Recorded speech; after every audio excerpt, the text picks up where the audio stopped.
My name is Thulaganyo Tshwenagaye. I'm a young woman aged 20 years old. I'm studying BA Economics at the University of Botswana.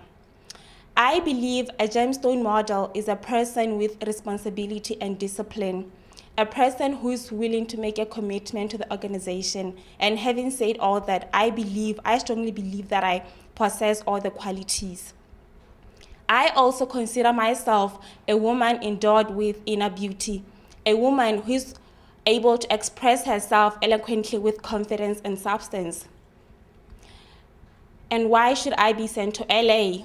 It would be such a tremendous privilege and honor. I'll feel blessed because I've long dreamt and I've long wanted to do this. It's just that I lack the courage.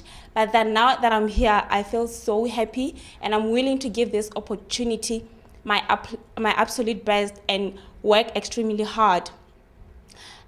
If I'm given this opportunity, it will be just a stepping stone to achieving my dream. And I also use it as a platform to be an inspiration to young people who often lack the courage to do what they want because they, even though they have the capability or the potential. And please, Botswana, I plead to you to vote for me because I believe that I should be the next gemstone. Thank you.